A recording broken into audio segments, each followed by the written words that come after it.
Hello, welcome to Scary Thoughts, Horror, Philosophy, Culture. I'm Mark Kate. And I'm Chad Lott. This is episode 76. We're going to be talking about The Wicker Man, the Robin Hardy movie from 1973. I would like to introduce you to our guest today, Steven Intermill, who is the director of the Buckland Museum of Witchcraft and Magick in Cleveland, Ohio. Hi, Steven. Hi. It's nice to be here with you too. Good to have you on. So tell us just a little bit about the Buckland Museum.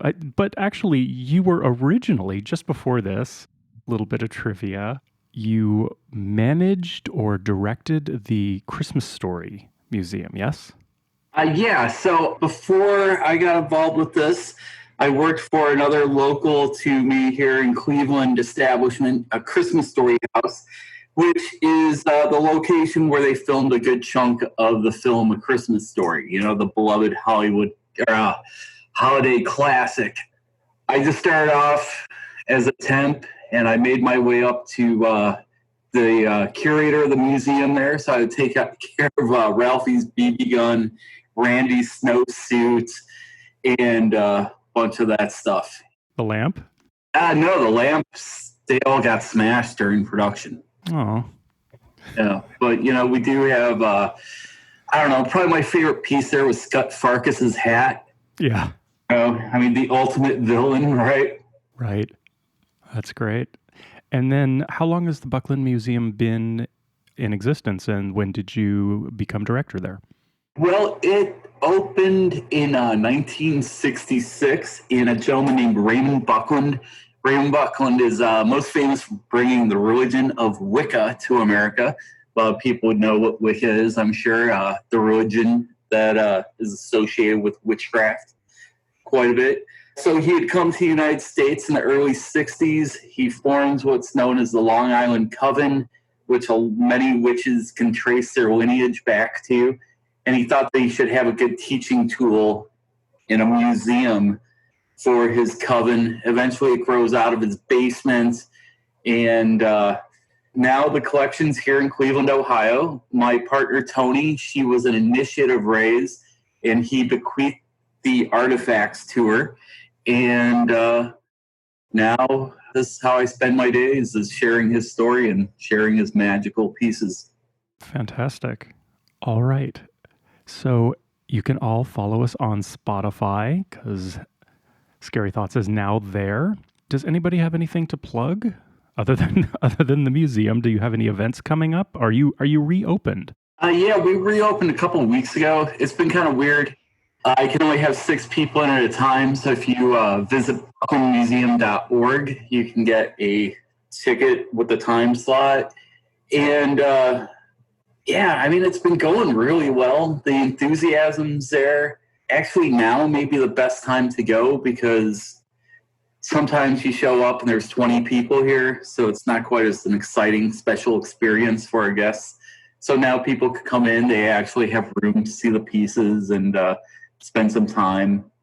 So there's that. And then as far as anything else to plug, I don't know when we're ever going to have another event.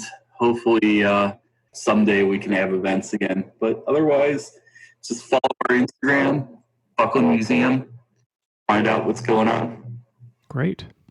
I think you guys definitely need to do a YouTube show, though, like just going through all the crazy shit you guys have in that museum. Oh, yeah.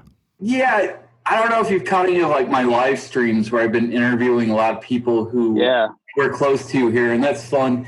I'd like to do kind of like a deep dive, but right now I'm working on a catalog of the collection. So that kind of takes up all that kind of time. And are you familiar with Fiddler's Green zine? Have you guys ever seen this before? No. No. You guys got to check it out. It's the Bay Area zine. And the guy that does it, his name's Clint Marsh. And he's like this, I don't know, he's just a visionary. And we're working on reprinting some of Ray's original pamphlets in his style. And when you see his style, you're just going to be like, oh, wow, that's something I need to acquire right forthwith. So that's kind of where all that stuff goes. But, you know, Chad, you're always welcome to come out here and help me produce something like that.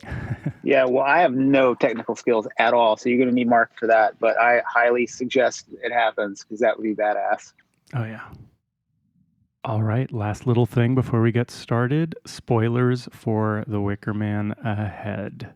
Which is really weird, because think about it. The end of the movie's in the title. And on the, like, any image you've probably Yeah, and the seen, poster. it's right there. Yeah. Although what happens is maybe a little bit obfuscated. You know, we are on the trail of a little girl, and I guess you could just assume that that's where this is going, and that's going to be ultimate tragedy. It has quite the happy ending wherein a devout Christian does become a martyr, It's which beautiful. is great for him. Yeah, it's like one of those things where everyone wins. Yeah. So, how were each of you introduced to this movie in the first place? When did you first discover it? I first saw it, I think, probably, in one of those creepy rooms at the old sci-fi conventions and like gaming conventions. There'd always be like people would rent out a room and just play movies around the clock. And then, if you were a teenage goth, that's where you'd sneak into to diddle each other, and then you'd run off into the convention or whatever. So I'm pretty sure I saw it at one of those. Yeah. So you kind of don't necessarily remember the first time you saw it. It's more just been around.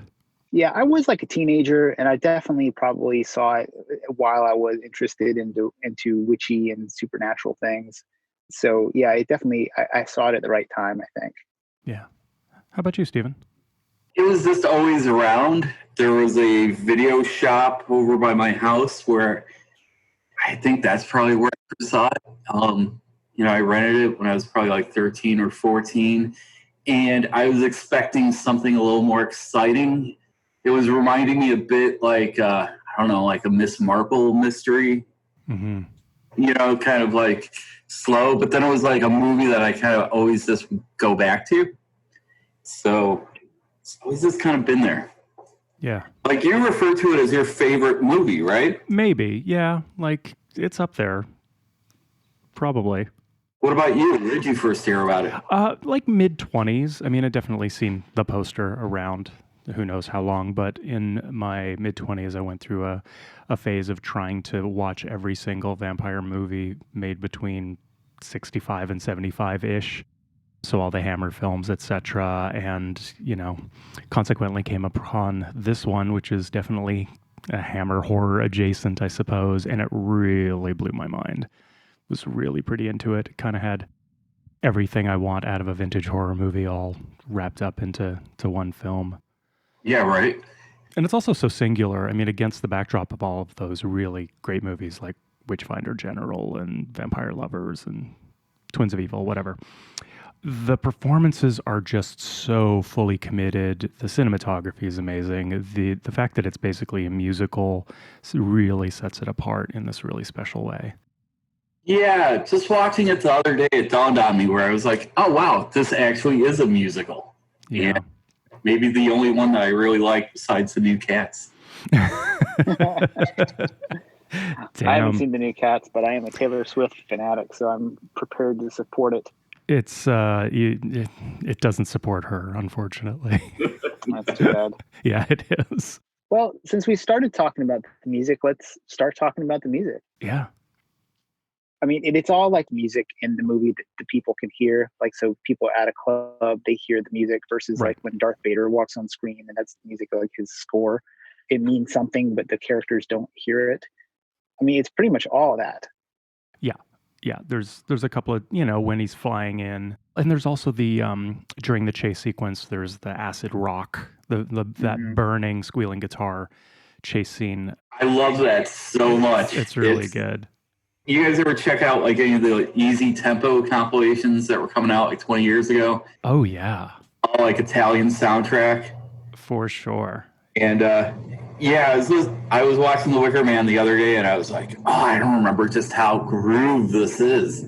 Yeah, for sure. I think it's also great that of all the movies, I'm sure we'll get into discussing the existence of folk horror as an engineered genre concept later, but it is the only instance of the genre that has music as a component of the backdrop of the film, right? All of these other period and heavily location-based horror movies from that era music is really just typical orchestration, nothing too special. Whereas this is pretty of its time and really exposes the way what was going on with these folk horror movies and why was the Wicker Man such this interesting thing. And there was this real return to the land, a return to pagan ideas, and the music is part and parcel of that for sure.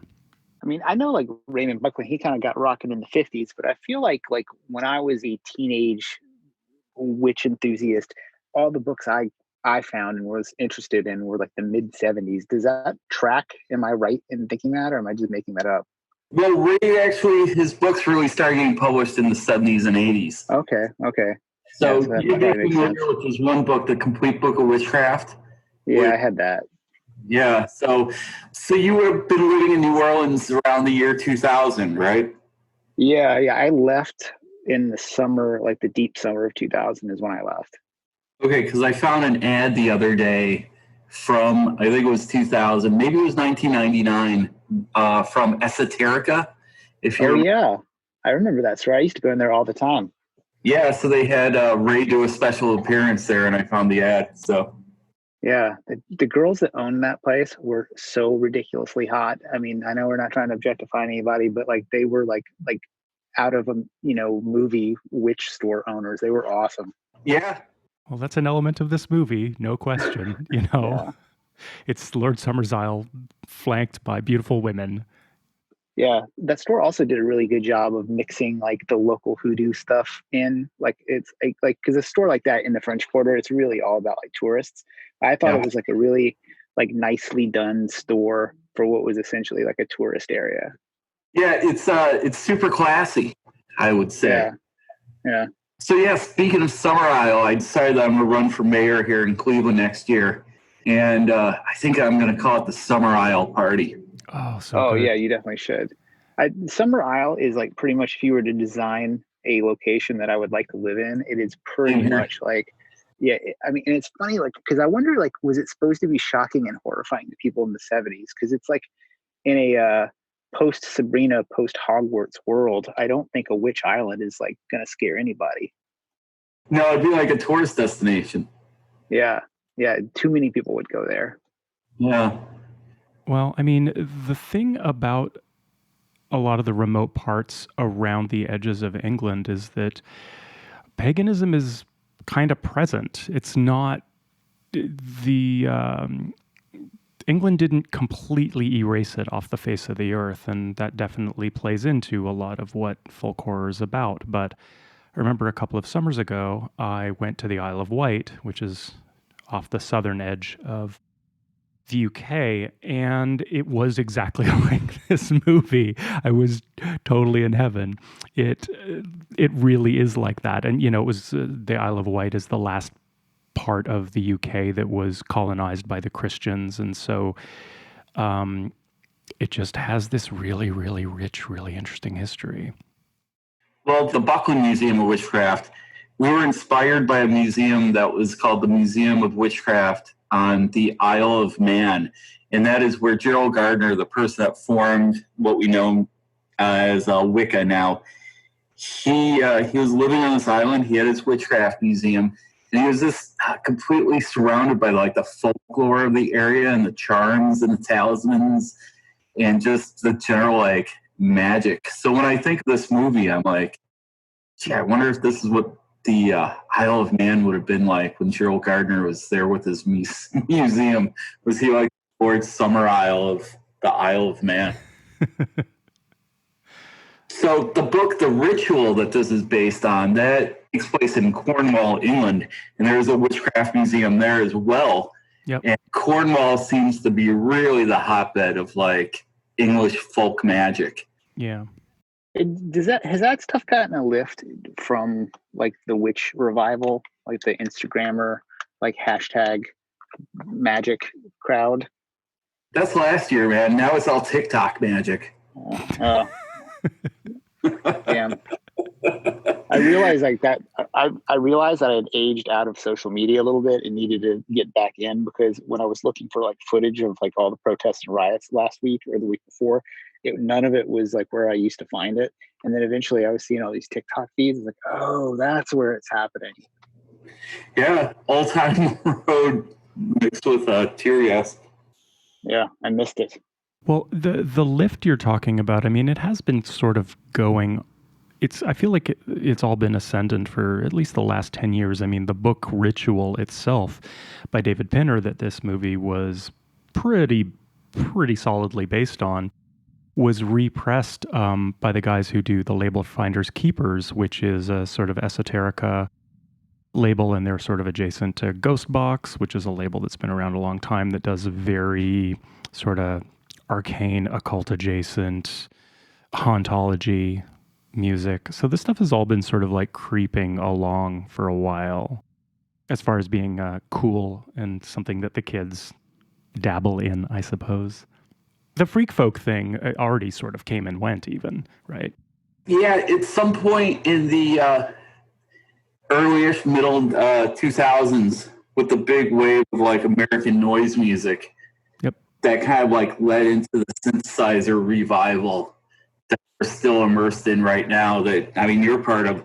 I was in a band called Telecult Powers, and we formed in 2007, and it was all just home synthesizers trying to make like portals to like cosmic gnosis. And yeah, it's weird because there weren't a lot of upside down triangles when we first started off, but then years later, every gig we played was with like stylized triangles bands. Yeah, for sure. But I feel like, before that, there was the sort of second wave of people who were obsessed with Current 93 and Moon Lay Hidden. And then before that was that actual stuff, Death in June and all that sort of industrial adjacent folk music. Like, what do you want to call it? Industrial folk? I don't know, weird with a Y. So I feel like this music has always sort of been circulating and recirculating in different forms. And of course, at the time, there was like Pentangle and Comus and Incredible String Band and artists that were really invested in the traditions of folk music and really brought up a lot of, I wouldn't say always deliberately pagan or satanic like Comus would, but definitely invested in this sort of like long pre-Christian and parallel to Christian history of the islands. I would say that's really spot on. It's when I first saw the Wicker Man, would have been around the time I started getting into Current 93. And when I first got into him, of course, I was listening to the really like drony doom and gloom chain rattle music, but eventually you pick up Thunder Perfect Mind or Earth Covers Earth, and then kind of like that Hobbit zone kind of bleeds in. Yeah. And you just kind of go from there. So yeah, around like early 20s when I'd watch this movie quite a bit, that was the kind of stuff that was like reverberating in my head. Yeah. What do you guys think about the way in which this movie represents paganism and the occult? Like, so as I was talking before, I was like really into these vampire films of the 60s and 70s and came across this.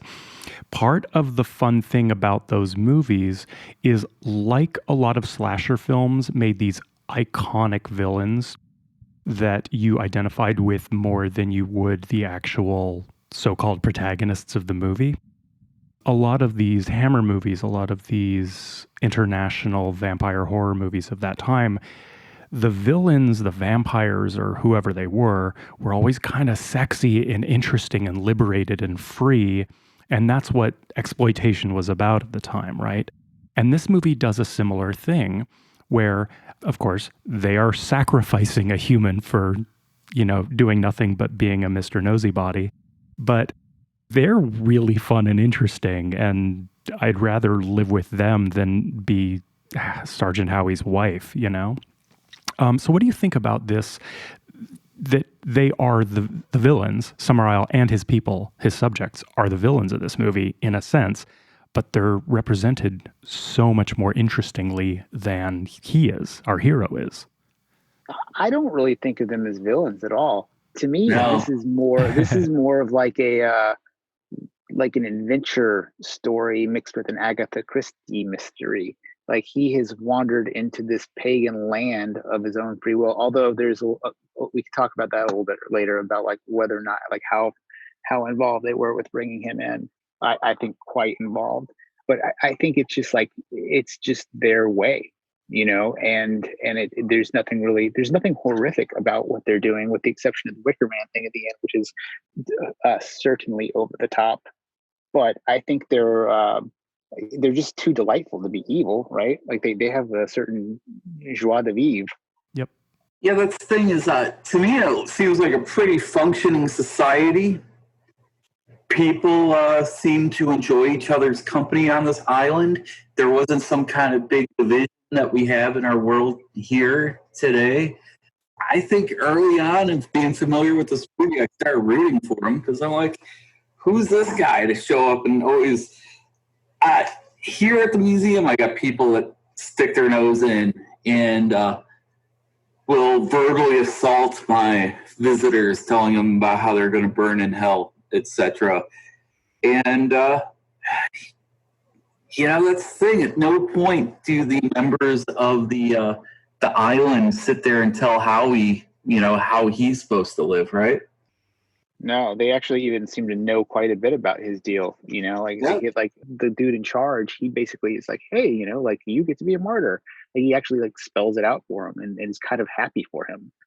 Yeah. I just want to say, when I come to your museum, I sort of hope someone comes and tries to put me in my place. That just sounds like added value to me. Yeah. So what's your move? I'm sure it's not fun. I'm sure it's not fun for you, but. So what's your move, Mark? Do you just immediately just start masturbating in front of the person and just like trying to get him to run off? No. I usually don't argue. Yeah. I just tell them to leave, pull out my peacemaker. It's when you come here, I'll show you my peacemaker. Yeah. These people are like dangerous, and fanatical. So you have to be kind of careful around them because sure, we should probably move on and talk about something else. Sure, but I don't want to inspire anyone. Yeah, well, we'll go back to. I mean, this is something we talked about in one of our earliest episodes when we did an episode about the witch, which is that again, this source of evil, these witches living in the woods are, I guess, evil. I mean, they kill and murder babies. That's pretty bad. But it's so much more intriguing than the Christians in town and like mom and pop are, right? Yeah, and the Apaches did the same thing. So it's like, it's just a way of living. Yeah.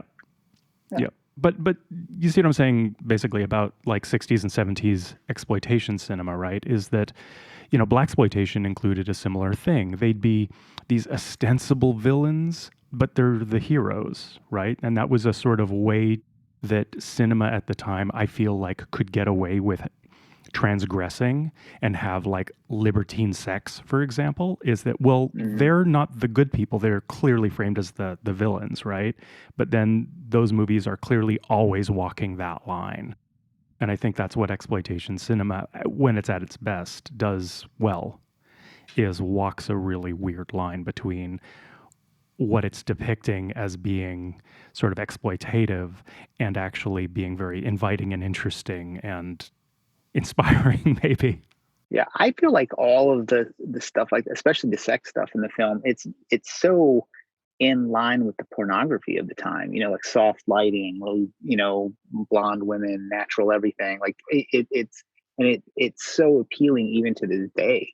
Like I just can't imagine anybody having the Howie effect. You know what I mean? Just being like so bummed out by that. I mean, unless you're like a super weirdo, I guess. Right. Yeah, we should probably talk about the landlord's daughter then, right? Absolutely. Yeah, she's supposed to be like 15 or something like that. Like she's supposed to be pretty young. She's actually she's actually 4 years younger than Lindsay Camp, who plays her dad in real life. Right. Like she was like pregnant at the time, so they had a body double for her for all the like the rear like ass shaking scenes was not her. And I guess she was absolutely furious about it, but she would only let them film her from like the breasts up because of the pregnancy. It's just such a weird thing. It's like yeah, like it feels like you could have found 1,000 like girls to do that role at that time, you know? Yeah, but they wouldn't have been Brit. Yeah, I think a body double has always been around, though, that idea. Mm, And so I guess maybe duping your actors is also not an uncommon theme in the history of cinema. yeah. But also having, I guess if you have the option between you can have Britt Eklund and sneak in a body double or not have Britt Eklund, you probably get Britt Eklund, right? Like she's Yeah. What do you guys make of, like they give him like a pretty strong chance to not be a suitable sacrifice. Like they kind of like go all out with her. And I mean, I know that I probably would have been charmed by her seductions if I was in his space, and therefore not been sacrificed at the Wicker Man. Like, I mean, it almost has like a feel of like fair play, right? Like if he is really that great for the crops, he'll be able to resist it. And if he's not, we'll just execute the little girl. Right, but there is a little moment at the very end. I don't know if it's in all versions of the movie where they're listing off his attributes of how he is suitable for sacrifice. And one of them is, you must come here a virgin. Oh, very litigious. I guess that ostensibly frames that, yeah, anything after that is fair game. Yeah. Several people also do tell him to not be around tomorrow. They're like, you're not going to like it if you're around here tomorrow. So, and it's pretty like I think they give him like a really, really fair opportunity to not be murdered in the giant Wicker Man. Yeah. Yeah. And just think about what kind of bummer it would be for him. He doesn't get to be the great martyr. So, yeah. But, I guess what freaks me out the most about that scene is it's about a guy pimping out his daughter and all his friends think it's hilarious. Yeah, it's certainly weird. I mean, the town is certainly, although they definitely have some sort of like different sexual mores in their town. So maybe that's just part of it. But like kind of making her a feature of the inn seems a little strong. I think even. Oh, speaking of the inn, did you guys see that the inn is for sale? No. Is it actually called the Green Man? I'm not sure what it's called. I just read this article the other day where this guy bought it, and he was a Wicker Man super fan, and he's got the idea, I'm just going to like restore it and make it look exactly like it was in the movie, and we're going to have like themed bedrooms in the end. But the thing is Wicker Man, of course, if any of us were going anywhere near there, we'd be like, yeah, that's where I'm staying, right? But most people aren't kooky like we are. It's got a bit of a limited appeal. And I think the guy has realized that. And then with COVID shutting down, I think he's about ready to give it up. So that would be that's pretty amazing if he could pull it off. Should be pretty turnkey at this point, though. Yeah. So another thing that I loved, speaking of that inn, is how amazing the whole scene in the pub is every time we get invited to it. I mean, this whole movie is through Howie's eyes. We almost never really leave him, so it pretty much is through his perception, but every time he passes through the inn, it looks great. That looks so fun. And if I lived in that town, if I lived on Summer Isle, I would be in that pub all the time. It's very interactive. Lots of like everyone is singing, everyone is playing instruments, probably everyone is sleeping with the landlord's daughter. Yep. And then of course there's the moment, the way the music sort of interacts with the narrative is great because they're sort of playing while she's singing, and it's like, it's not really serenading, it's something similar to that, but there is that moment where she breaks the fourth wall and stares directly down the lens of the camera in the middle of her song when she's seducing Howie, which I never knew quite what to make of because it's so outside the rest of this movie. Well, I kind of think it's actually kind of part of the film, because I noticed this for the first time the other day, that like when he lands on outside of Summer Isle, he's in his boat or his plane boat, right? The footage of the old guys on the shore that are just like, what? You want us to sing a ding? What? We're not going to do that. And if you notice, the footage goes along with the waves. Like, you're looking at the old guys and you're pretty much Howie and you're seeing the distance between your boat and there. It's like a Howie POV, right? Yeah. So I you got see. the Howie POV where you're looking from the boat because it's going with the waves and it's the camera itself is rocking back and forth. I thought that was really seemed kind of sophisticated. Yeah, got it. In the version that I saw, and there's like 4 different versions of this film, he just shows up looking for the girl, and it's never clear in the film who reported the girl missing. But you assume it was probably, the leadership of the island just to get him there, right? Probably. Yeah, I mean, that's it, right? Because she shows up later and he's like, you did a good job being chased like this. Yeah, I wonder how they scoped him out, like how him particularly. Have you not seen the director's cut ever? I have not. It's not very good, but there's this whole part in the beginning where he's hanging out at the police station and all his fellow police officers are pretty much making fun of him because they're just like, oh, there's Howie, he's totally square. And he's just like, I'm an upstanding citizen and I'm going to go find this girl. And they're like, all right, have fun, weirdo. It's strange that they cut that scene out because it really frames his character. He walks in just after they have this exchange about how he is engaged to a really nice woman. And they joke about him being a virgin and say after marriage, she's going to be spending more of her time on her knees in church than on her back in bed. And that just sort of frames like what they think of him. And then you really get a better sense of he is a virgin and he's saving himself for marriage. And being this uptight man going off to be judgmental of these people in the countryside.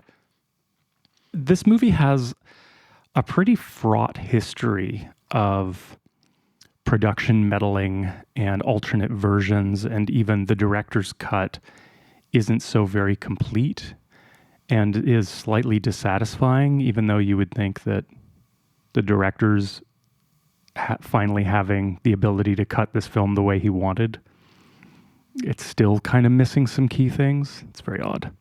Well, I mean, you've seen The Wicker Tree, right? Oh, dear God, what a sad movie. It's so impossible to watch. It's such a bummer. And it's not even funny bad. It's just... No. It's just depressing. I don't understand what went wrong. Yeah, we should probably just not even talk about that. Moving on. Yeah. To all your listeners, don't watch The Wicker Tree. Well, I mean, it had probably already been out for like 7 years before I even knew it existed. And for a Wicker Man fan, that is definitely a testament to how much people were not talking about it. I read about it like in a blog or something right before it came out, and I was so excited, right? I'm like, oh, the return of the Wicker Man. This is going to be so much better than the Nicolas Cage movie, and I can't wait to see it. And I got it from Netflix, back when they'd mail it to you, and I popped it in my DVD player, and I think it lasted about 5 minutes. Man, it feels like this movie could just have like an A24 level, like Suspiria grade remake. I mean, It seems so possible. And then that Nicolas Cage movie is just so off the mark. It's like one of those movies that just seems like a perfect episode of like, how did this get made? I mean, it probably is an episode, but it's so absurd. The saddest thing I found about rewatching the Nicolas Cage remake is I didn't realize that the bees section is cut out of the theatrical version, but I know that I saw it in the theater and I saw it with the bees, so I'm not sure what's going on there. I saw it once and it had the bees section. Yeah, I was rewatching it a few weeks ago, and I was like, well, at least at the end the bees show up, right?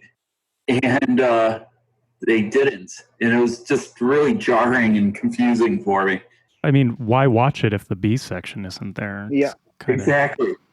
I'd never considered this before until a few weeks ago, but the whole idea, once movies go to DVD or whatever, how often they're changed. For example, the music in Tropic Thunder is totally different because they couldn't get any of those Vietnam songs licensed for the DVDs. I mean, it's so crazy to think that like I don't even know how many movies I've seen that have been altered that I don't know. It seems super fucked up to me.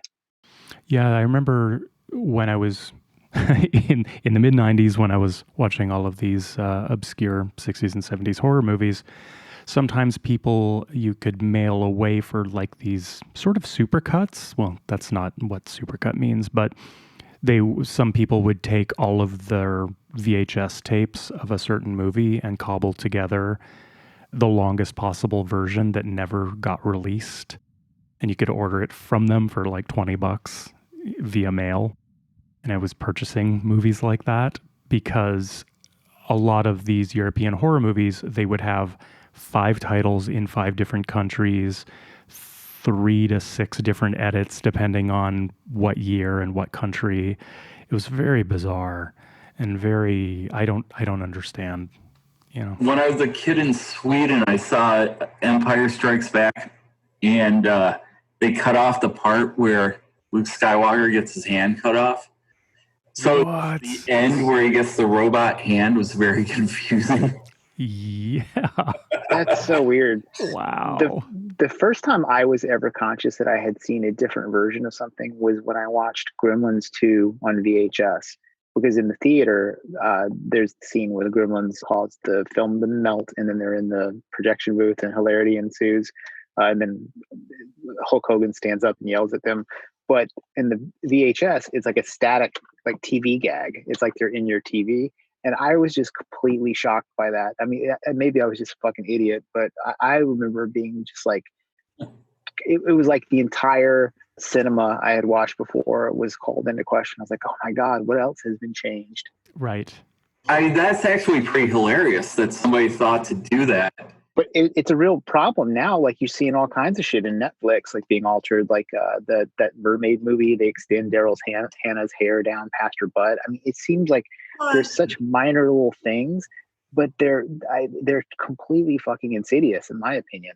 I mean, because it's like when you start changing that, it's like, I mean, well, just look at the news. The news is always fucking weird every day now. So I feel like I'm in the middle of 1984 more so than ever with all these like little minor edits. I would assume that because smoking has become something that has to be registered on movies, you know, this movie depicts sex, mild nudity, violence, and smoking, that we're going to see cigarettes being erased from movies. Fucking nanny state. Makes me crazy. Although strangely, it would probably be, you'd be more likely to erase a cigarette than a spliff. Yes, because weed is now an essential industry. Yeah. Yep. Is weed legal in Ohio? I don't really know. I think it's been decriminalized here in the city of Cleveland. Yeah. It's, I think I smelled it twice on my way here, walking here. Right. So people, I think it's one of those things that people don't really care if it's legal or not. Mm. Yeah. Until Sergeant Howie shows up. Oh gosh, could you imagine? Oh, his head would break right open, man. This is paganism. Yeah. Oh man. So our founder, Raymond Buckland, he passed away about 6 months after the museum opened. And I have so many questions for him. And I would love to have asked his thoughts about this film here. Because it's, when you look at the movie, it is so authentic. They did such a great job researching every little piece of paganism that they have, to all the charms that they have. The eye at the side of the dinghy when they up. And, you know, when you watch it, it's like a who's who of folk magic. Yeah, I was thinking like in the way that a Marvel film rewards you for knowing a bunch of dumb nerd shit about fucking comic book movies. Like this film rewards the person who spent way much time looking at this shit. And then to me, I was thinking about like, who was that in 1973? You know, like who was that for back then? Like it must have been so fucking niche. Well, it probably was for Ray. He probably had to go. I'm sure he went to see it, and he would have known all this stuff as well as witches in his crew. But again, I think that this sort of thing is often funded by prurient exploitation cinema goers, like Dennis Wheatley novels and something like The Devil Rides Out, which is based on a Dennis Wheatley novel. Those are very deeply researched. He did his homework, and so did filmmakers who, well, at least Devil Rides Out was pretty well researched. And it makes for a deeper, more resonant background to what is basically a horror movie, a possession film, or something like that. But it's not necessarily for the heads, although people who are invested can definitely see it in there. Yeah, it's absolutely rewarding. Every time I see it, I see something new and I laugh because it's, I'm sure the first time I saw the movie, I had no idea what the Green Man was. Right. And later on, they're at the Green Man Inn with the tavern. I'm sure at that point I had no idea who Puck was, the Fool. Essentially the beginning of the tarot deck. And there he takes over the guise of Puck from the innkeeper and goes off, and he's essentially the fool wandering into this island. His great adventure. Even like Lord, the Lord, he like when he's in his like kind of share drag outfit, he's holding his arms up like the magician tarot card. Yes. And and then when they're doing the thing with the swords, like the Six of Swords is definitely a card of tragedy. Well, I mean, it can be anyway. And like that whole sequence is just so jam packed with like, every Carl Jung Red Book symbol you could imagine. Well, speaking of green, I mean, this is something that came up in our discussion about the movie Green Room, which is that it is really deeply resonant with the realities of touring as a punk band and what the minutia of neo-fascist subcultures in America are like. But you don't need to be invested in any of that stuff to be drawn into that movie. It's just a really rich background for basically a siege film.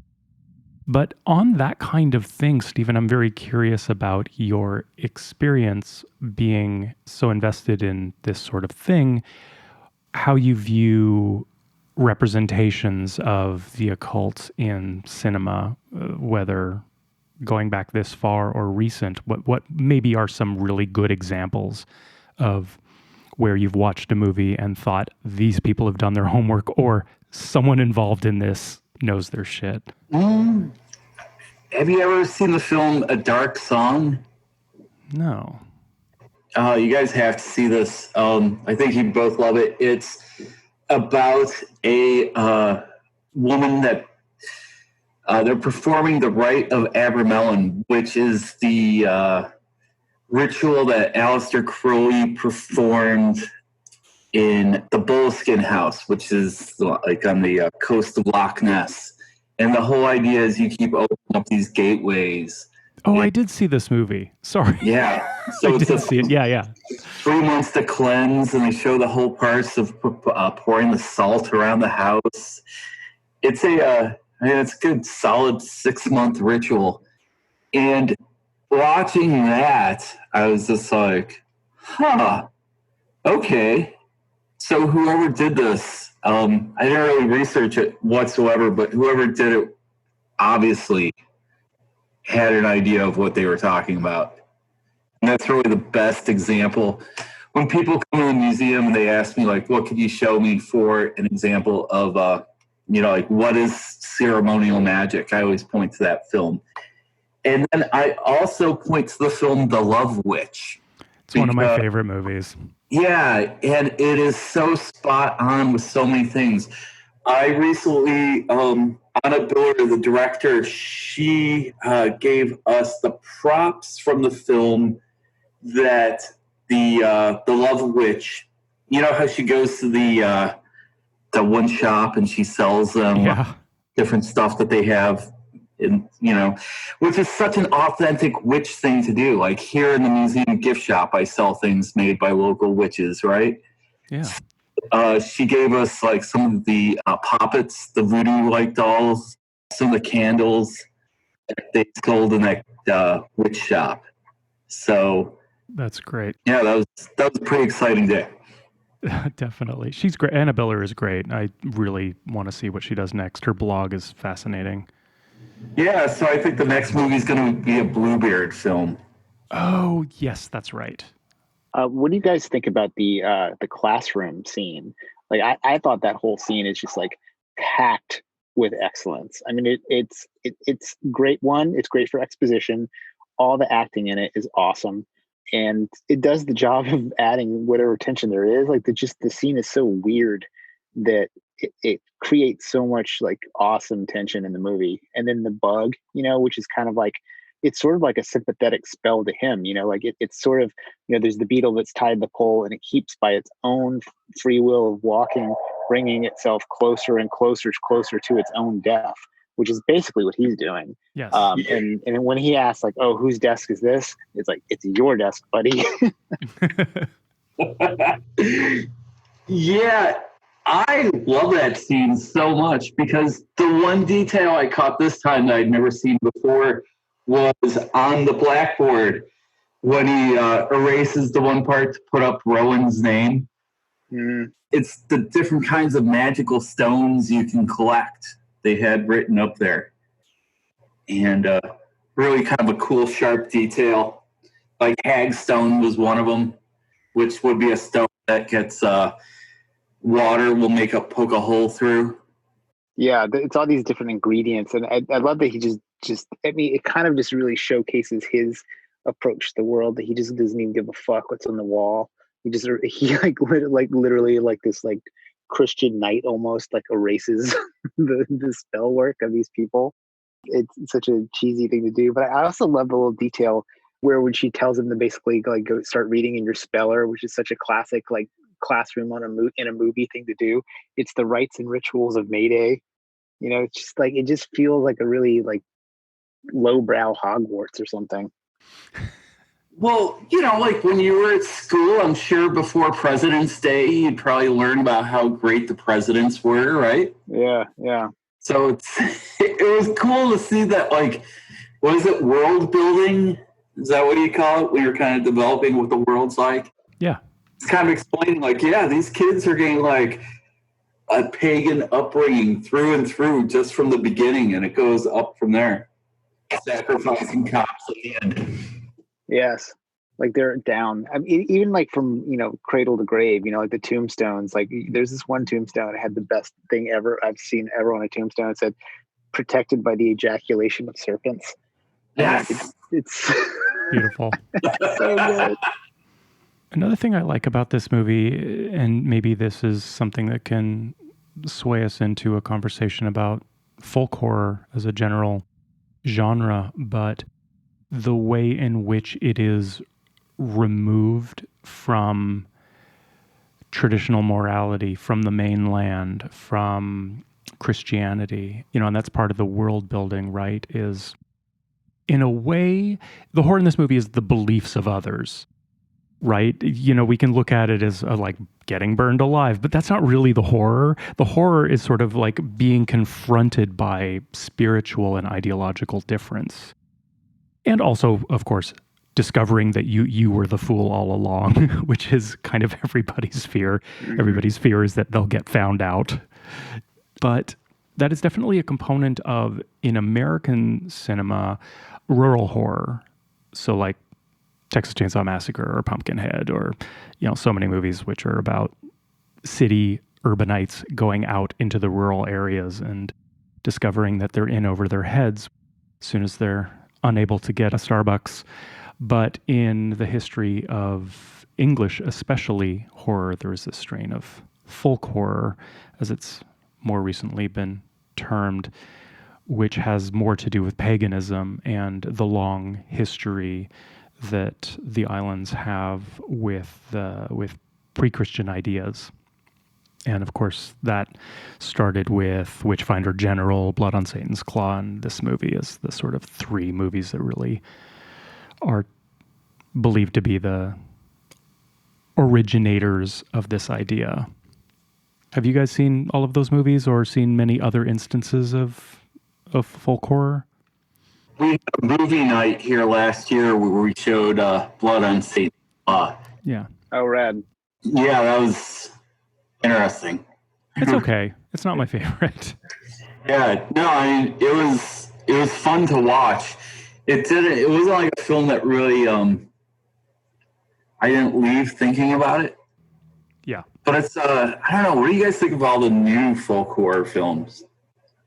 At the very least, I think they all look great. I mean, it's a pleasure to see them, and I've enjoyed quite a few of the ones I've seen. I still haven't seen Midsummer, to like Mark's complete consternation.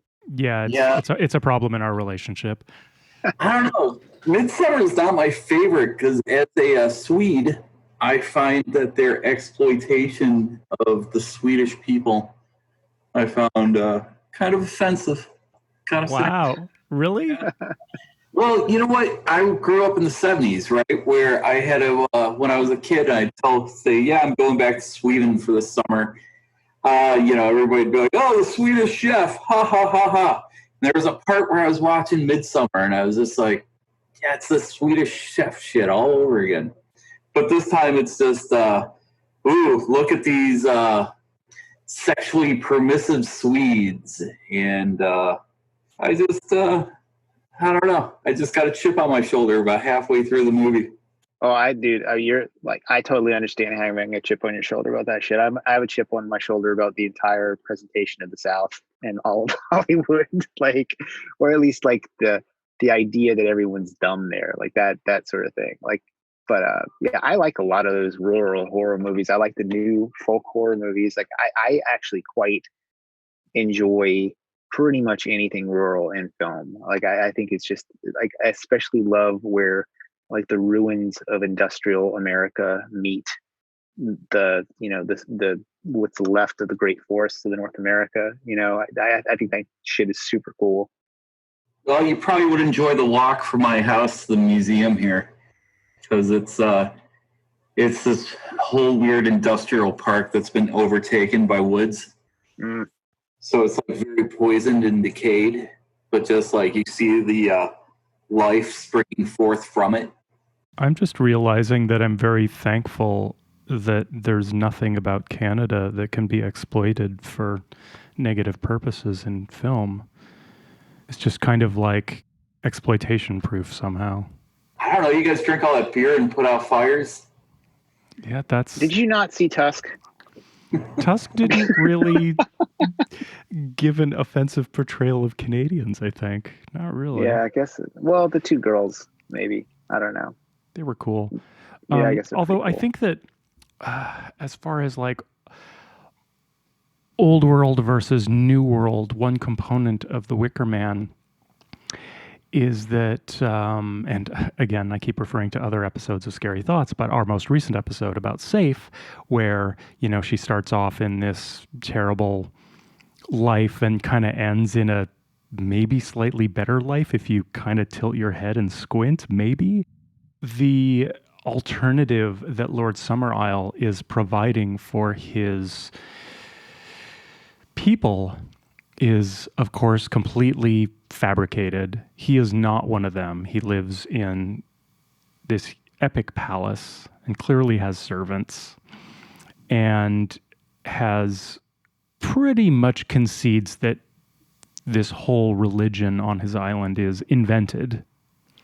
Does he, though? He kind of does. When he has his long conversation, it is clearly something that was made up. And as Howie is being dragged into the Wicker Man, and he points a finger and says, if the crops fail, you're next, there is that cut to Summerisle sort of like looking away like, uh-oh. I mean, it's the only moment in the movie where his whole big grand spectacle performance kind of is just a little silly. But yeah. But I mean, you could definitely argue otherwise, but it does seem that he does not believe a word he's saying, that this is about keeping a population in line, just like Christianity did. Yeah, I don't know. Like, I feel like, okay, so the grandfather basically manufactured the religion in order to like make the locals work with his weird plants and his completely like strangely engineered town. But then he says his father learned to love it. And then it feels like that to me is really the path for like a lot of modern or semi-modern religions, like I mean Mormonism or even the modern Wiccan movements and stuff like that. They're sort of cobbled together from old ideas and people blow it. Well, I mean, I mean, like, I this is probably some place where we're definitely going to disagree, but I feel like it strains credibility or credulity rather to think that these modern witchcraft religions have like a really real deal, like reach to the past beyond like some people, like just a couple people who had some practices. And I feel like in the film, like, and I think that's fine. I think that's entirely completely valid for like a mystical system or religious system or anything like that. And I think that's kind of something that happened on the island in the film, but I definitely don't want to gloss over the fact that I just kind of like called an entire religion invented out of nothing. Well, I mean, I talk about that a bit in the museum, and to me, it's an interesting article of faith, you know? Mm-hmm. And I mean, do you think that there really was a Jesus Christ going around doing things? Yeah, maybe. But maybe. I don't think it matters at all. Jim Carrey makes this point. He's like, it doesn't matter if this person existed mythologically or physiologically, that the stories there and the system that we all live in, like, or like the energy that we like live in that's created from that story is real. So therefore it doesn't matter. Yeah, I think there's a lot of truth to that. I listen to a podcaster a lot named, well, he calls himself the Bible Geek, Robert M. Price, and he's a mythicist in his idea. He was an evangelical, and he loved Jesus a lot, but then he was getting his PhD in biblical studies, and he was like, hey, wait, none of this adds up. Yeah. And so he's a mythicist, doesn't believe in any of it all. You know, he thinks it all just kind of started off as, I don't know, people would look at the skies, come up with some stories, throw in some Hercules, and you got Jesus. And it sounds about right to me. So who am I to say the authenticity of any religion?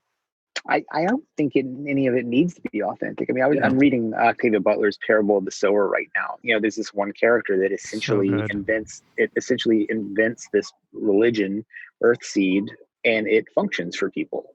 And it's like, also, if you want to get all super mystical, who's to say that those aren't like revealed truths? You know, like, I mean, I'm not going to say that like Raymond Buckland didn't have like some sort of esoteric revelation, but if you're trying to show from a materialistic perspective, which I don't think is totally that important, then you can ask those questions. Then you're like one of these like Sam Harris types, and there's no fun in that. Right. Even if you're totally right, it's just not as fun. Yeah. Yeah. I have to think on average, pagan women must be hotter than atheist women. Are there any atheist women? I mean, there's got to be some angry people out there, some computer programmers. I'm kidding. So, Chad, when you watch movies like, or when you watch things like True Detective, and they go out to like Lafayette, and they're hanging out with people, are you just like, these are exploiting people right here? So my thing is, I don't care about exploitation at all. Like I could care less about it in general. What I care about is, like, if you went to an area like that, you would find a lot of inbred, like, mouth breathers, but you would also find really interesting people too. It's like it's kind of my thing with like that podcast S-Town. It's like dudes like that, the guy that is the cool part of that podcast, they're all over the place, you know? And so to me, when you go like, okay, it's just a bunch of fucking yokels over here, or like, this is like Trump rally town, USA. It's like, yeah, that stuff is for sure there, and you're right to ridicule it if that's your vibe. But there's also, like anywhere, there's just people who are unique and interesting that are singular to that area. And the fact that like films will tell you, like, you know, like the fucking barista in some Hollywood movie in LA is a badass, you know, whatever. But in you know, you go anywhere outside the coast, it's just like dumb, you know, and that shit just drives me crazy. So Chad, are you like, where's my Ghostbusters? Is that what you want? I had my Ghostbusters, and it was great.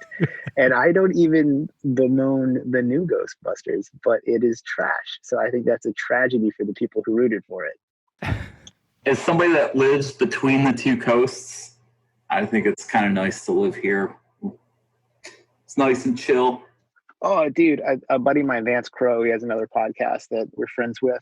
He's been making the push for Missouri. Like every time I talk to him, he's like, you should really get out of there. I think he's like getting a little too much news into his diet, so he's getting a little like, it's a cold civil war maybe. But he is really pushing the middle. And another friend of mine is pushing Park City, Utah, really hard on me. I would leave Oakland today if my wife would be into it. But that's not going to happen. For Park City, Utah, or just almost anywhere? Anywhere. I would go to Cleveland. I would go to Park City for sure. Boise seems pretty cool. I have a 3-story house that I paid $50,000 for. God, that's exactly what I'm talking about. Damn it. Oh. That's amazing. I told my wife yesterday, I was like, if we could move to a place that was like that, I would probably still be able to work my career remotely now. And I was like, you don't ever have to work again. You could do whatever you want to do. I told her I would give her all of my money that she could do whatever she wanted to with, as long as I got to have a cheap motorcycle and could go to jiu-jitsu. And then I would hand it all over as long as we got to leave Oakland. And she was not feeling it at all. But she liked working more than I do. So, but $50,000, that's fucking crazy, man. I'm so stoked for you. Yeah, that's awesome. Well, I was living in Brooklyn, New York, and then New Orleans, and at some point I was tired of spending like thousands of dollars a month on rents, Yeah. And I thought, well, I'm gonna move back to Cleveland. Especially now, like you don't need the coolest bookstore ever or like the huge. I got the coolest bookstore here. I run it. Yeah. Yeah, that's the dream, man. Like running like an occult bookstore in a town that was affordable is probably one of the life paths I'm the most jealous of people I know. It's nice. You had said something when we first started communicating, when I sent my fan letter to your podcast there, about how American it is to have something like a tourist attraction where you put it, you're like, all right, people, come on in. And it's, I have to say, it's such a rewarding experience to be able to do something like this, because I used to spend all my time finding freaks to go hang out with. Now they come here. Yeah. So it's like all day long. The coolest people that come through Cleveland stop in the Buckland Witchcraft Museum. It's like, so all day long I get to meet like the absolute coolest people. And, I don't have to live in like a big urban populated center for this to be my experience. You just kind of like, you put out a flag out front talking about what you're into, and then people come find you. And it's really rewarding. Yeah. It's something I was talking to, I don't know if it was our podcast or somebody else's podcast, but I was talking about how like all these YouTube kids are like just in the middle of fucking nowhere. And especially the gun channels, like the dudes that go out in their backyards and like are like, let me show you what it's like to blow up a Tech 9 by shooting 1,000 rounds through it, not cleaning it. Like that type of dude. Like they're just out there and they're forming these like businesses and building these cool, like almost like Joe Rogan compounds, like all over the country. And it's like, to me, the argument for being on the coasts is ever worsening.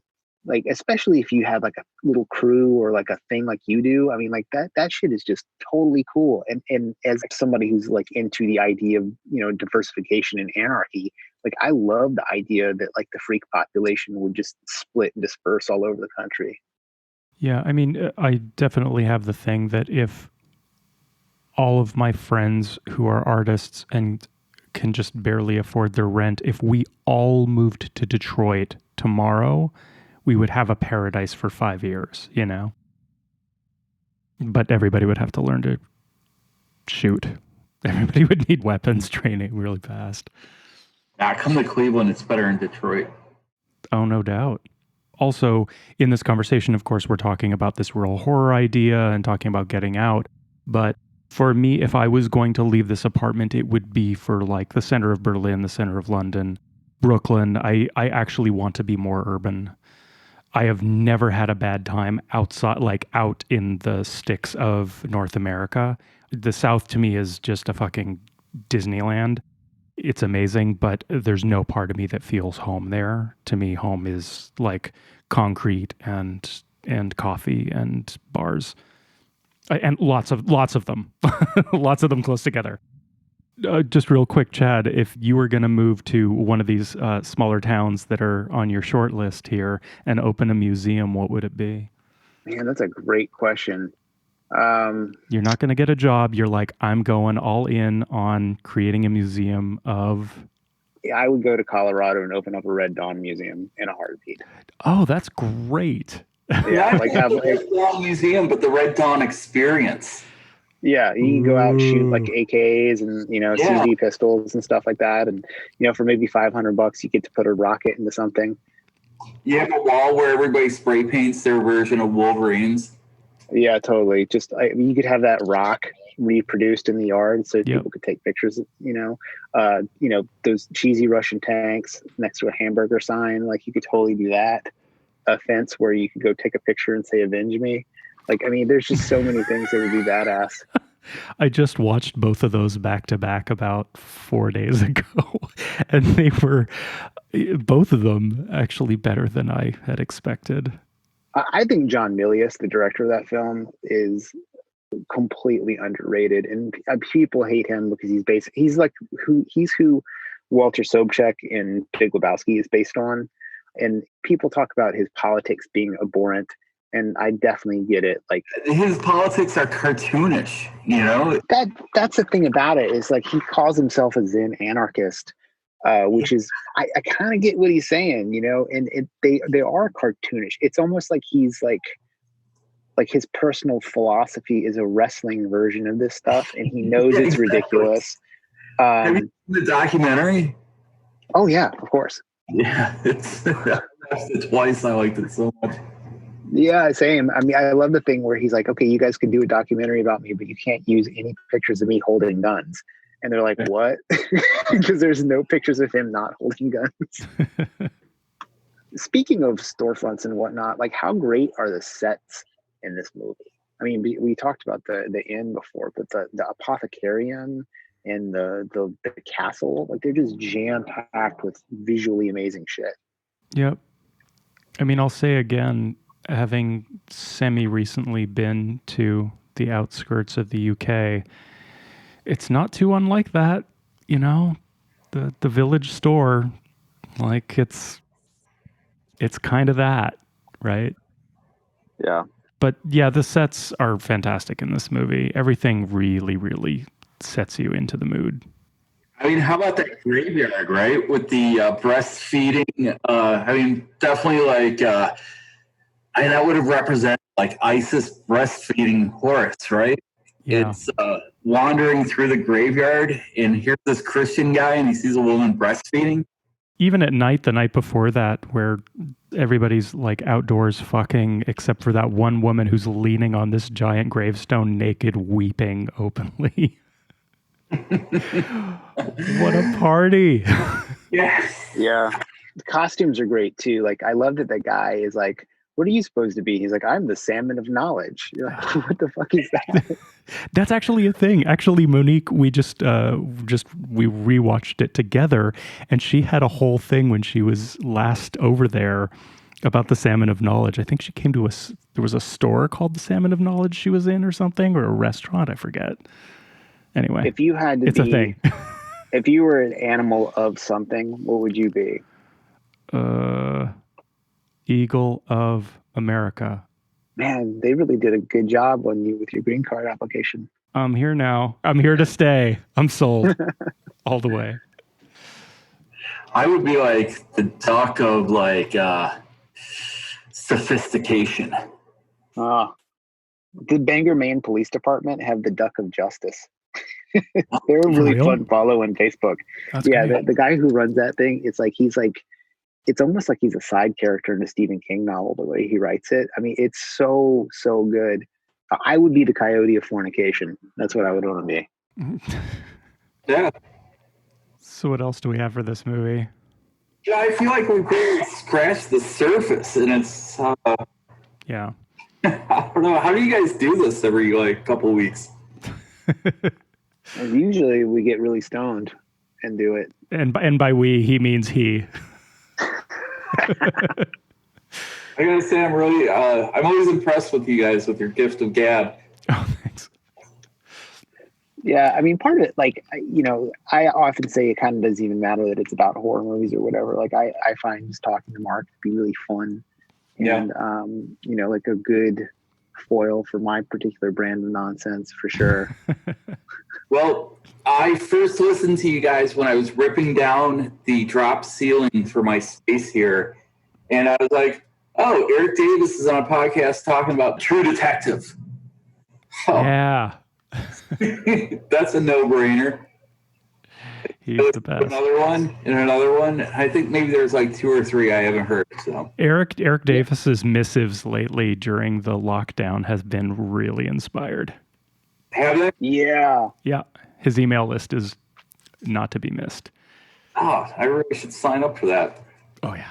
Yeah, I've been meaning to get his book. I know it's so long, so I've been like putting it off. But like that dude, I feel like he just really is like he just absorbed everything I was into in the 90s and just fucking turned it into a career. And he's another dude who I am completely jealous of their life path. It's like at some point I was like, well, man, I need to get a real job. I can't keep fucking around with this Church of Some Genius shit anymore. And he just like put his pedal to the floor and and it just made it happen. Yeah. Yeah, well, the Church of Some Genius was based out of Cleveland for a while. Oh, wow. Oh, nice. That's where Harvey Picar was from too, right? Yeah. Yeah. What a fucking cool place. Yeah, I mean, Cleveland's all right. It's, I can kind of see the wolves at the door some days, a lot of yuppies showing up. You were talking about the Defend New Orleans. I was helping my good friend Mark, who owned like the great antiquarian bookstore downtown, move everything out of his bookstore because like a brewery bought the building. And we were like just wrapping up. This guy runs by with a Defend Cleveland t-shirt. Yeah. Oh, nice. If anything, I want to defend it from you. Yeah. The Californian. No doubt. The guy jogging in our downtown being like, defend Cleveland. We need more breweries here. It's yeah, this is the fucking conversation everywhere in the world, right? Everywhere I've been in the last 5 years is if you're hanging out having a drink with more than 3 people, conversations are about the price of real estate and how the neighborhood is changing, no matter where you are. Everywhere. It's a problem.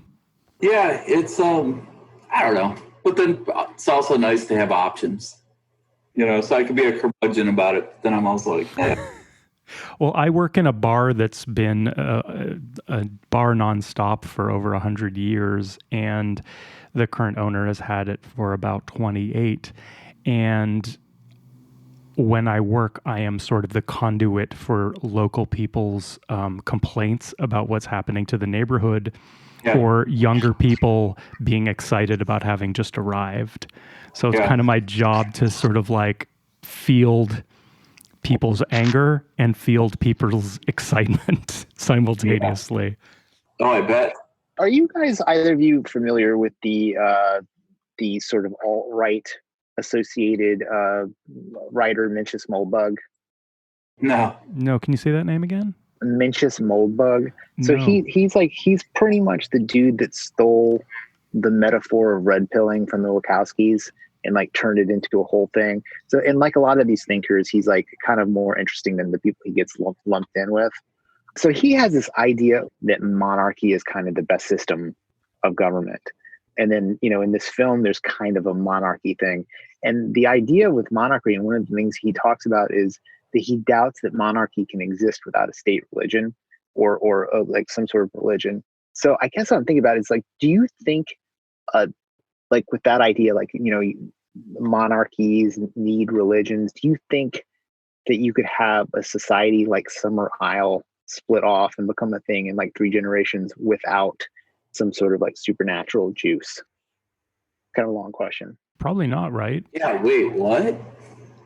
Yeah, so this is a totally out there idea, but do you think you would be able to start a society like Summerisle without some sort of like religious or supernatural backing? I don't know. Like the Mormons had Utah, right? Yeah, and then they had Mormonism. But I think that the question is difficult to answer in a sense because we haven't had power without religion very steadily for very long that wasn't some sort of a totalitarian instance like, let's say, Soviet Union or China or something like that, right? Yeah. So we don't really have a lot of examples of what that might look like in our history books. Yeah. So it's tough because Yeah, because if you look at history, all civilizations are rooted in some sort of spirituality or religion, pretty much every single fucking one of them. And that's just the way humanity has progressed. And so we don't really know yet if that's a requirement for people to cohere or if that was just an ingredient that got us this far and is maybe not as important going forward. What do you guys think about religious separatists? Because the people in Wicker Man, their community, it's basically a religious separatist community. It definitely doesn't seem to be too keen on outsiders. But in America, we have things like Mennonites or Amish or even the Branch Davidians that got Waco'd. Do you think it's always bad or at least always suspicious?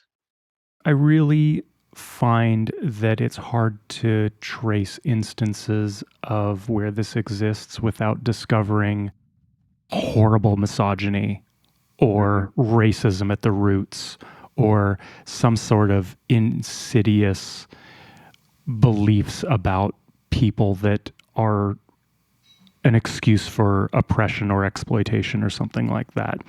I'm not saying that it's necessarily true and always true, but it's very hard to find instances where it's not true.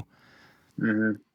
There's a lot of Amish people that live here in Ohio, and there's always wild stuff going on. There's this one gangster Amish guy that was going around cutting off rivals' beards. Jesus, man. Yeah. Wow. Really wild stuff. But probably the most interesting thing is you'll go out little just far east from here where it's a hotbed of Amish, right? And they will have they have their buggies, right? And you'll pass them and there's always a teenage kid that's blasting AC/DC out of a boombox. Huh. So yeah, kind of the boundaries get a little blurry. Yeah, it's interesting. We also have, speaking of Mormonism, out here is Kirtland, where, of course, there was, what was that guy's name? Lundgren, the mass murdering Mormon guy. But they also have, every year, a bunch of Mormons, apostate Mormons, come to my museum and hang out with me for the afternoon. And weird. A club meeting out in Kirtland. So these are apostates. They have rejected the teachings of corporate version of the church. And, it's the idea of the continual revelation, right? So trouble is if you get your own revelation, it doesn't go along with what the bigwigs want. It can be a bit of a problem, right? Yeah. So, fascinating people. Really the funnest people that come in here. They take over. It's like locusts. And that's great. Want me to order seer stones, and I'm I don't know where to get one. There's not really Mormon catalogs that I could order from. You got to stock up for next season. That's so interesting that they would be after Mormon occult items. I never even thought about that. And I know what seer stones are, if you know anything about Mormonism, you do. Yeah, I never even thought about that. Always the coolest people too. Really. Yeah. One of them was famous for being on Oprah, she told me. And I was that's cool. What's Oprah? And she's oh, wonderful. Huh. Yeah, I keep coming back to that Fukuyama end of history thing, where it's that conversation over drinks that you keep having is that's straight up the fucking anguish of neoliberalism, right? Like, I mean, that's it. That doesn't get more, in your face as a coastal middle class type, than that. And then, the answer in the history that he kind of points out is like, oh, some religious shit, and in your brain, you're like, okay, it's like, Mike Pence with Terminators or, Islamic theocracy. Like those are the big boogeymen. But, you think about like, what if there was like a diverse, more agrarian oriented religion that took root in places? Like, could you imagine like a whole bunch of different rural paganisms developed in their areas? I mean, that shit would be fucking cool. But you wonder, like, what would it take for something like that to take off? Like, who knows? Well, how much... how do I put this? Okay, the CHOP, the formerly referred to as Autonomous Zone in Seattle that is still running, how different is that from a cult or a religious sect? Does it have to have some sort of afterlife no-seum component for it to be essentially the same thing? Like, where's the line, right? Yeah, that was definitely something I was thinking about. I feel like though, without like, there's something uniquely unifying about like the religious rituals. But I guess these like communities are developing their own kind of weird little rituals. And Burning Man itself is an autonomous zone, governed by some sort of like Silicon Valley, the secret meets whatever DMT does religion idea. Yep. I mean, Occupy had lots of rituals, lots of internal language that were very foreign to outsiders, for sure. So this stuff kind of runs through... I mean, it's part of America's DNA to create this shit, right? I mean, it's part of so many cultures' DNA to create this shit, but America's really good at it. So is that thing going on in Seattle still happening today? Last I checked, it's doing great. And by great, I mean, I don't know. Eye of the beholder, I suppose. Right. I just know that I read someplace that Fox coverage of it, they kept putting the same guy with a machine gun. Like photoshopping him in, which I thought was really strange to do. Because I mean, I think the average Fox viewer would be freaked out by what's going on there. Like, you wouldn't use machine guns, right? Yeah. I mean, to me, like on the surface, like a completely law-free area of free exchange where people have firearms, whatever firearms they want, and can kind of conduct themselves as they feel like, as long as it's peacefully. That's as libertarian as it gets. So it's crazy to me that these people are just like, oh, fuck this. It's like, yo, it just has a different look. Like there's a scary black dude with an AK-47. That's why you don't like it. But that's like the same against the Second Amendment when the Black Panthers had the machine guns, right? Yeah, totally. That's why the NRA is bullshit.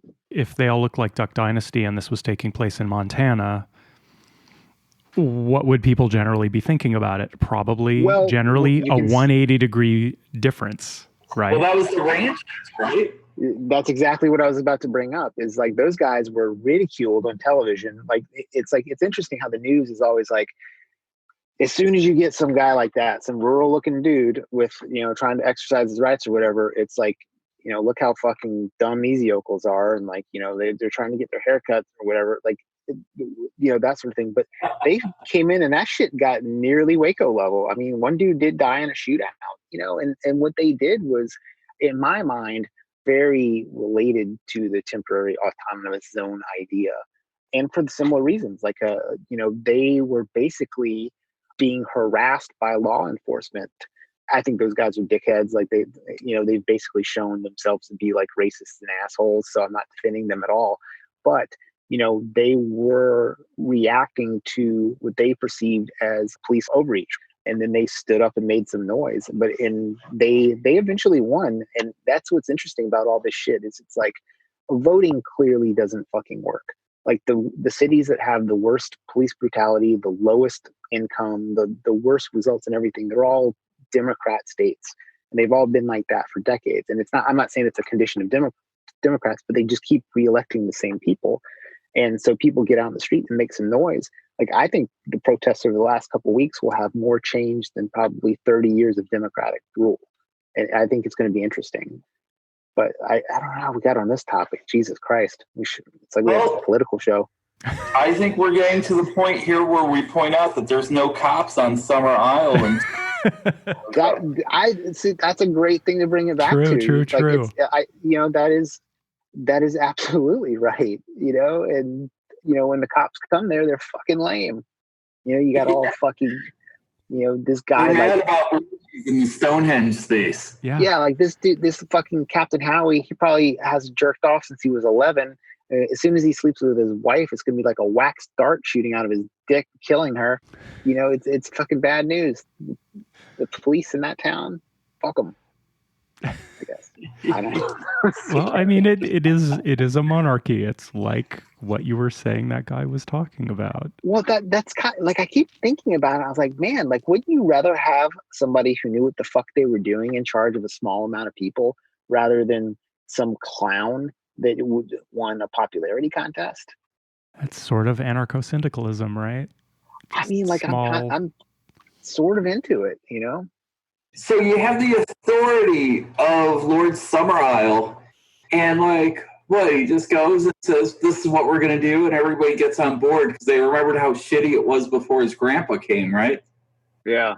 I think so. I mean, it's definitely a hereditary monarchy, which is I'm not ever really a fan of, because the fucking genetics always seem to skip around generations, so you end up with like crapshoot times. Yeah.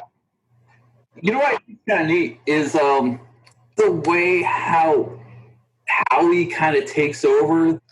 He kind of deputizes the innkeeper. How's that? Yeah. Like they're out there, they're excavating Rowan's grave, and who's the helper? It's the innkeeper playing the what's the guy's name from Dracula? Renfield? Yeah. Yeah, he becomes kind of like the Renfield or the Igor, where he says, all right, yeah, I guess I have to help you dig this up. I do have to give it to Officer Howie, though. He is really pretty skilled. I mean, he can fly a plane. He's obviously not afraid to take on a whole fucking weird village.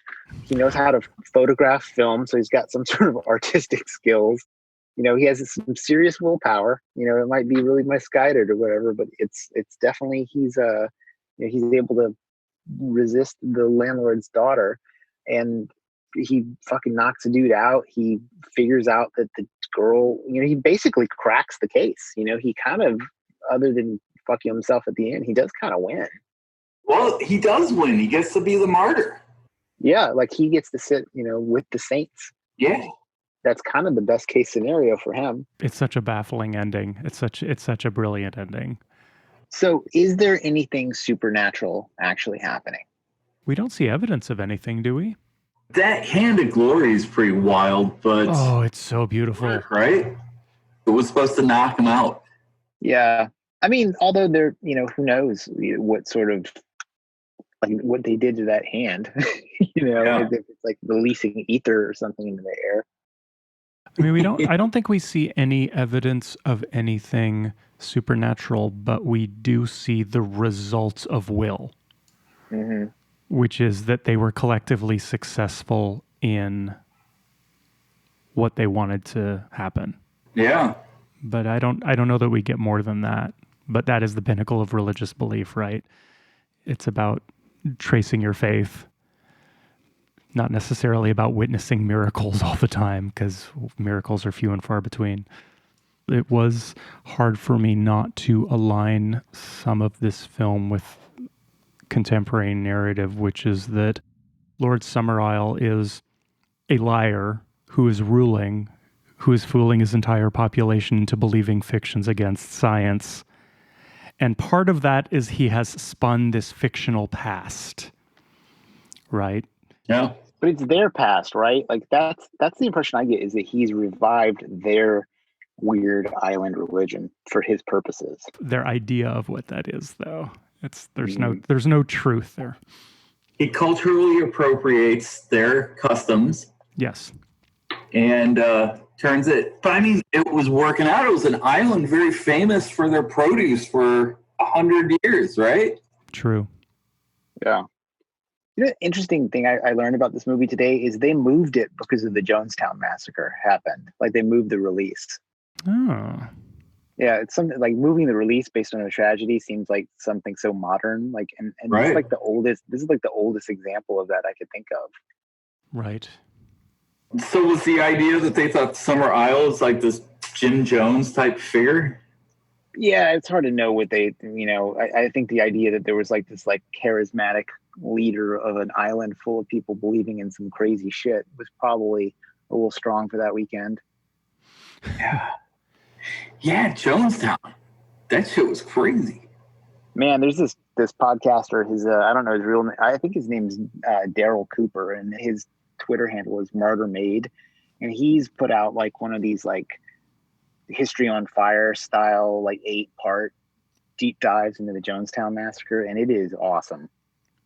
I'll check that out. Shooting senators and stuff. And it's completely off the hook.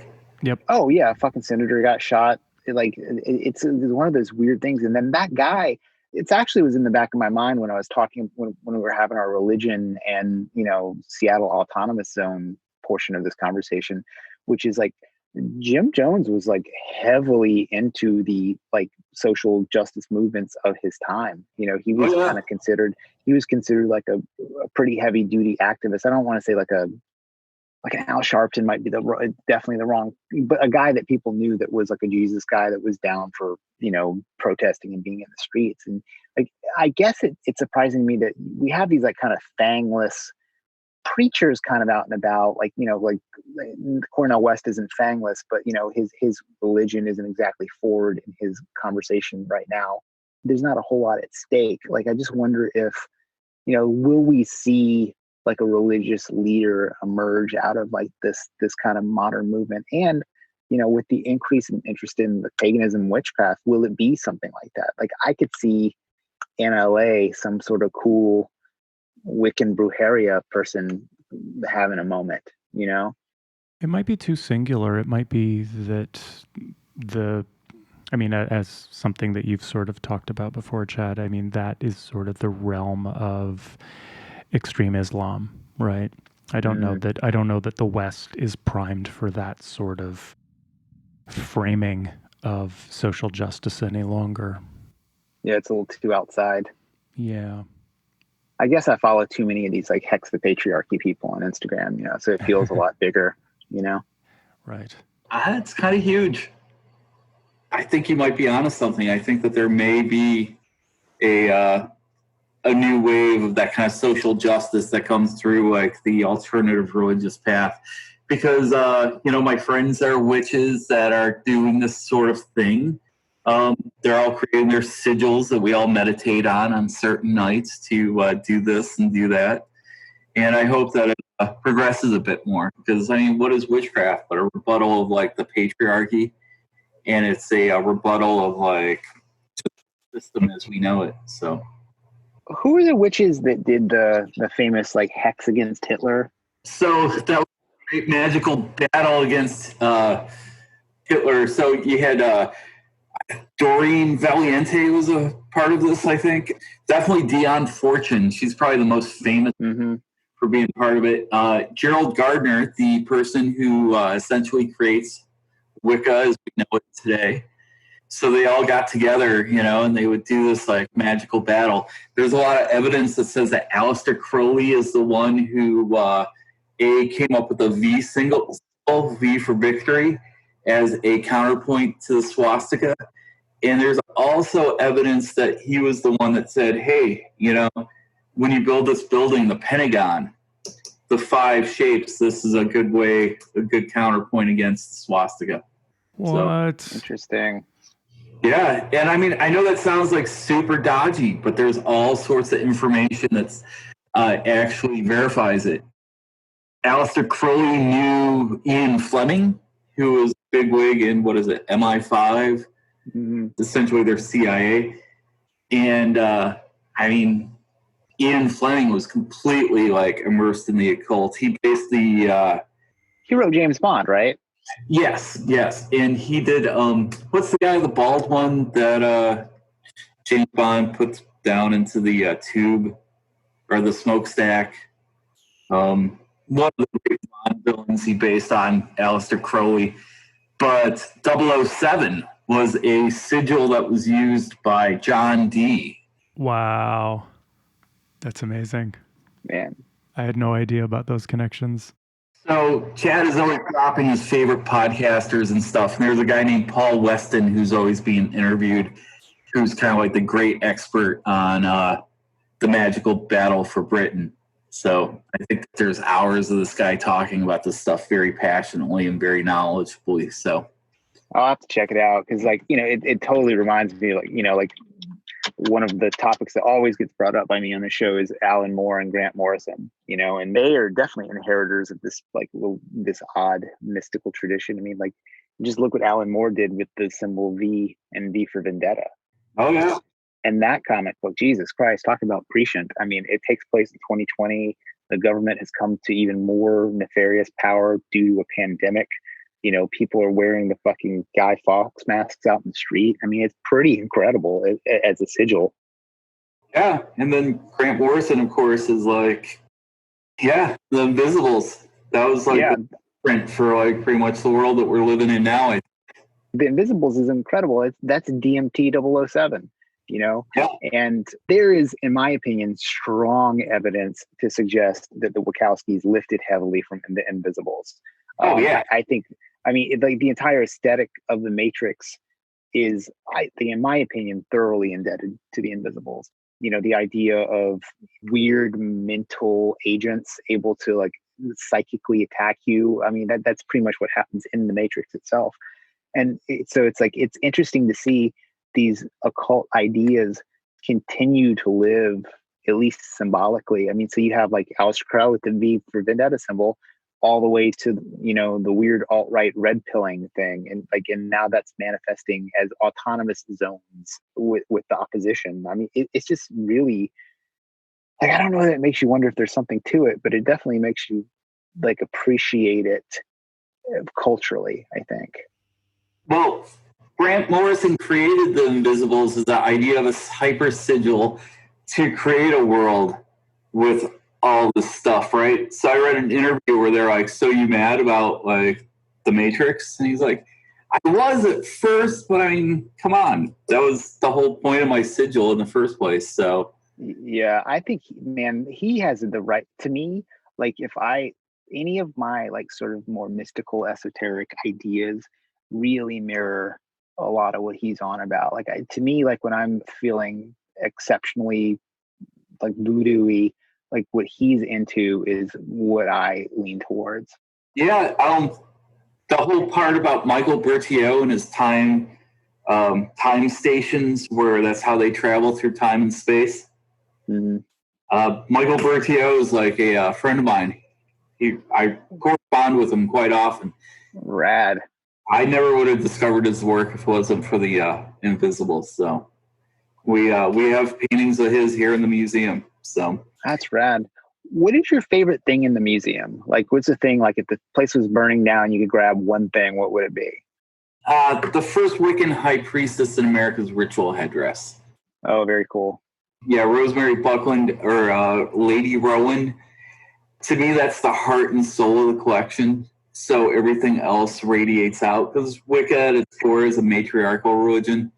So having that, I kind of feel like any piece in the collection could disappear and I'd still have the collection on display, except for that piece. If that piece was gone, I'd be like, "Hey, Tony, sorry, this is destroyed, and I'm just going to go, I don't know, pick boxes at Amazon now, I guess, because there's no point any longer." Is there anything that you wish you had, like any like major occult item that you'd be like, "Man, this shit would be awesome in here"? Yeah. There's a guy named Alan Bennett, and he had given Aleister Crowley a wand called a blasting wand, which was actually a curtain rod that was supposed to be the most powerful occult item of all time.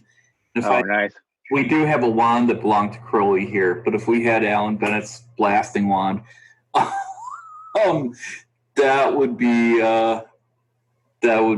really wonderful, you know.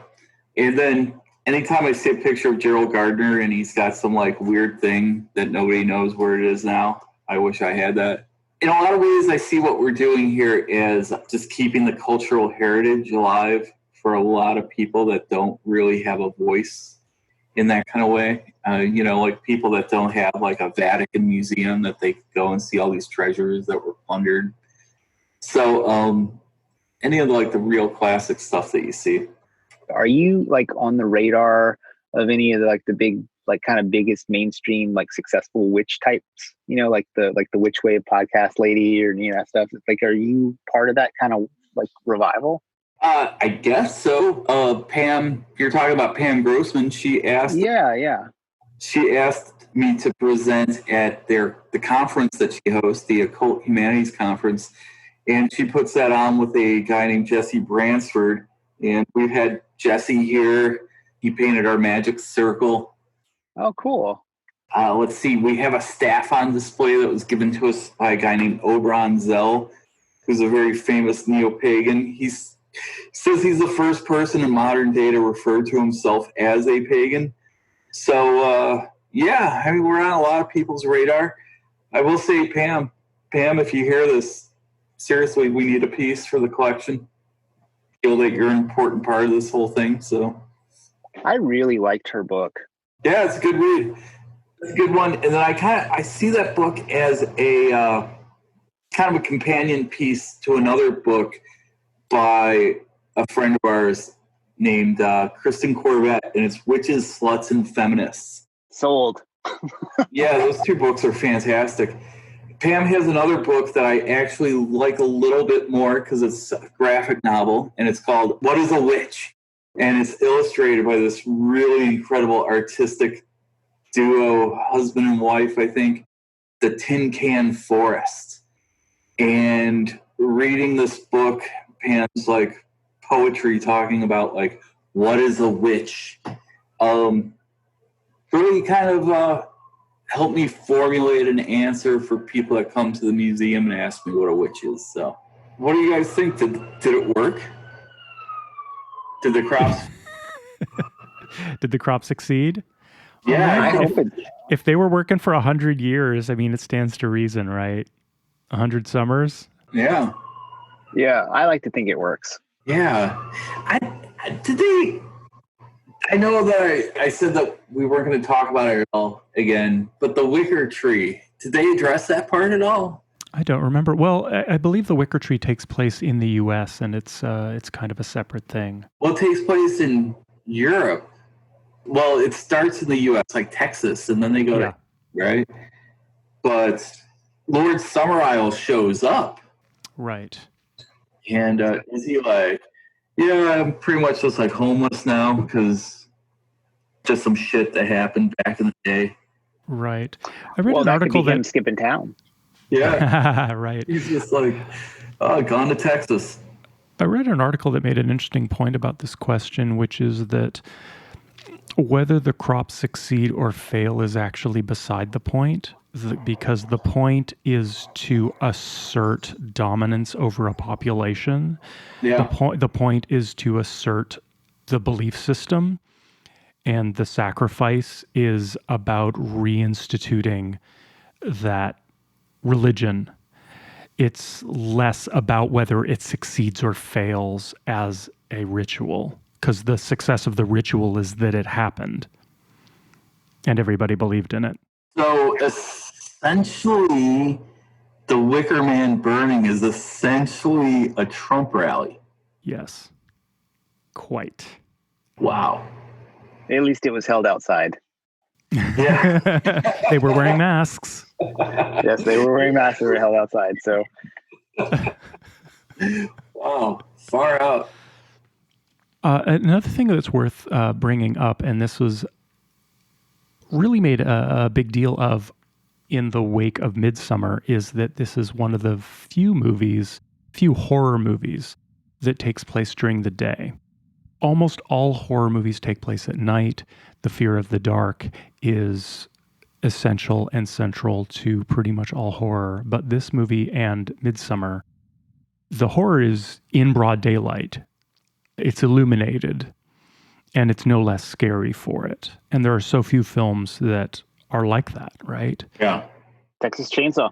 I do want to say that although I was disgusted by the portrayal of Swedes in Midsommar, it's actually a really beautiful film. And it's compelling, and it's a good watch. And you can tell that the director really spent a lot of time watching The Wicker Man. So, oh, for sure. Yeah, I mean, a lot of instances of what's being deemed folk horror takes place in broad daylight, including all the British TV series and movies like Owl Service and Robin Redbreast, and all of they're all pretty much during the day. It's about weird goings on in the land and the landscape, and you can't see the landscape during the night, and the landscape is such an essential part of all these films. In like a big part of the folk horror is the folk, right? The people. Yeah. And you're spending time with some creepy, weird island people. Yeah. You need to like see what they look like at daytime. Exactly. Yeah. I love that scene when he first shows up and those old guys are just there on the dock, just ripping on him. It's just so, like, oh, this cop shows up and all of a sudden he's going to like start trying to like tell us the way it is. Yeah. It's funny. It sets up the dynamic very clearly. Yeah. It's great. All right. Have we done this? Have we covered it? What have we learned? What have we learned? Thank you. Just don't be a dumbass. Don't be an arrogant dumbass when you're surrounded by people who completely disagree with you. Don't go chasing waterfalls. That's it. If you're going to set up a hereditary monarchy on a lonely island, definitely make it sex positive. Oh, for sure. Should we talk about the Wicker Man remake at all and just how just fucking stupid it is? Well, or is that something that the listener just needs to discover on their own? I mean, I have a very singular bone to pick. I mean, I love terrible movies, but I think there's something especially insidious about the Wicker Man remake, because I really do believe that there is such a thing as misogyny, and I do believe that there's such a thing as misogynists making art that revels in their hatred of women, and I think that Neil LaBute is that person who is involved in that practice, and his revamping of the Wicker Man is what happens when you give someone who hates women a megaphone and a budget. Yeah. So I think it's not fun for me. No, it's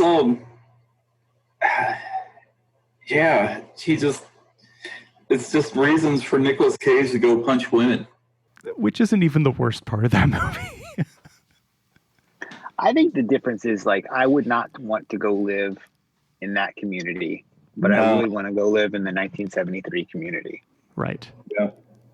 And to me, that's just better world building.